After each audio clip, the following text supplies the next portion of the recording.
എല്ലാ സജ്ജനങ്ങൾക്കും പരബ്രഹ്മ ഔഷധിയിലേക്ക് സ്വാഗതം എന്ന് നമ്മൾ പറയാറുള്ളത് പോലെ ഇന്ന് നമ്മൾ പറയുന്നത് പറഞ്ഞാൽ പതിമുഖം. അതായത് എന്താണ് പതിമുഖം? ഇതാണ് പതിമുഖം എന്ന് പറയുന്ന വൃക്ഷം. ഇതെന്ന് പറഞ്ഞാൽ രക്തശുദ്ധീകരണത്തിന് ഉപയോഗിക്കുന്നതാണ് പതിമുഖം. നമ്മൾ ദാഹശമനയിൽ മുഖ്യമായിട്ട് ഉപയോഗിക്കുന്ന ഒരു വൃക്ഷമാണ്. പക്ഷേ ഇതിന് മുള്ളുള്ളത് കൊണ്ട് ആൾക്കാർ ഇതിനെ കൂടുതലായിട്ട് വെച്ച് പിടിപ്പിക്കത്തില്ല.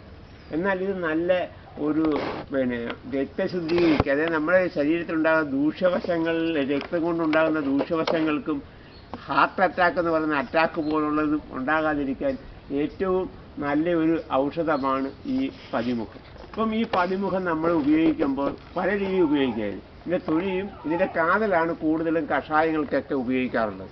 അങ്ങനെ ഇതിൻ്റെ കാതലെടുത്ത് കഷായത്തിന് ഉപയോഗിക്കുകയും അതുപോലെ തന്നെ അതിൻ്റെ കൂടെ ഉള്ളതാണ് ഇത്. അതുകണക്ക് തന്നെ ഒരു പ്രാധാന്യമുള്ള ചെടിയാണ് ഇത്.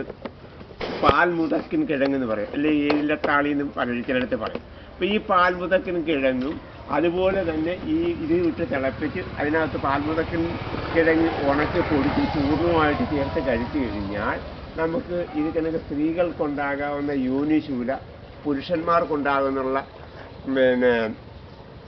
ഈ ശീക്രസ്ഖലനം, ഇവയ്ക്കൊക്കെ ഈ രണ്ട് മരുന്നും കൂടെ ശരിക്കും നമ്മൾ കഴിച്ചാൽ, ഇതിൻ്റെ വള്ളിയല്ലേ വേണ്ടത്, ഇതിൻ്റെ കിഴങ്ങുണ്ട്. ആ കിഴങ്ങ് ഉണങ്ങി പൊടിച്ച്, അതായത് പാൽമുതക്കിൻ കിഴങ്ങെന്ന് പറയുന്നത്. ആ പാൽമുതക്കിൻ കിഴങ്ങ് എടുത്തിട്ട് നന്നായിട്ട് ഉണക്കി പൊടിച്ചതും ഇതിൻ്റെ കഷായത്തിനകത്ത് കഴിച്ചു കഴിഞ്ഞാൽ, അതായത് ഇതിൻ്റെ കാതലിട്ട് 4-1 8-1 ആക്കി കഷായമാക്കി കഴിച്ചാൽ നമുക്ക് ഈ പറഞ്ഞ രക്തശുദ്ധിക്കും അത് കണക്ക് പറഞ്ഞ ഈ യോനിശൂലയ്ക്ക്, ആണുങ്ങളുടെ ശീക്രസ്ഖലനത്തിനും ഒക്കെ ഒരു നല്ല മരുന്നാണ്.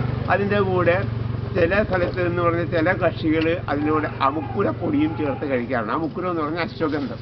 ഈ അശ്വഗന്ധവും അല്ലെ അമുക്കുരം എന്ന് പറയുന്ന സാധനത്തോട് ചേർത്ത് നമുക്ക് ഇതും ആ കൂട്ടത്തിൽ തന്നെ കഴിക്കാം. അന്നേരം ഇപ്പം അത് കഴിക്കുമ്പോൾ പഞ്ചസാര എന്ന് പറയുന്ന സാധനം ചേർക്കാതെ തേനോ അല്ലെങ്കിൽ പാലോ കൂടെ ചേർത്ത് വേണം കഴിക്കാൻ. ഇങ്ങനെ കഴിക്കുകയാണെങ്കിൽ ഒരുമാതിരിപ്പെട്ട നമ്മളൊക്കെ ഉണ്ടാകുന്ന പ്രതിരോധശേഷി കിട്ടാനും അത് കണക്കിന് ആരോഗ്യത്തിനും ഈ ശരീരത്തിൻ്റെ മാംസപേശിക്കുണ്ടാകുന്ന ബലഹീനതയ്ക്കും ഏറ്റവും ഉത്തമമായ ഒരു ഔഷധമാണ്.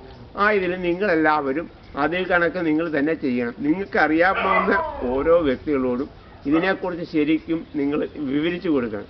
എന്താണെന്ന് വെച്ച് കഴിഞ്ഞാൽ നമ്മളുടെ ഓരോ വീടുകളിലും ഇതിനെക്കുറിച്ച് നമ്മളുടെ ആർക്കെങ്കിലും ഒരാൾക്ക് ഇതിനെക്കുറിച്ചൊരു ധാരണയുണ്ടായാൽ അല്ലെങ്കിൽ ഒരു അറിവ് ഉണ്ടായാൽ അത് നമ്മൾ പരസ്പരം പകർന്നു കൊടുക്കാനുള്ളൊരു മനസ്സും കാണിച്ചിട്ട് നമ്മൾ കഴിയുന്നതും ഈ മറ്റുള്ളവരുടെ ചികിത്സയ്ക്ക് പോകാതെ നമുക്ക് തന്നെ സ്വയം ചികിത്സിക്കാനുള്ളൊരു മെത്തേഡ് അല്ലെങ്കിൽ ഒരു ശീലം, ഒരു പ്രവണത നമ്മളെല്ലാവരും ഊട്ടി ഉറപ്പിക്കണമെന്ന് പറഞ്ഞുകൊണ്ട് ഞാൻ എൻ്റെ വാക്കുകൾ ചുരുക്കുകയാണ്. നിങ്ങൾക്ക് എൻ്റെ എല്ലാ ഹൃദയസ്പർശിയായ ഒരു നന്ദി, നമസ്കാരം നേർന്നുകൊണ്ട് നിർത്തുന്നു.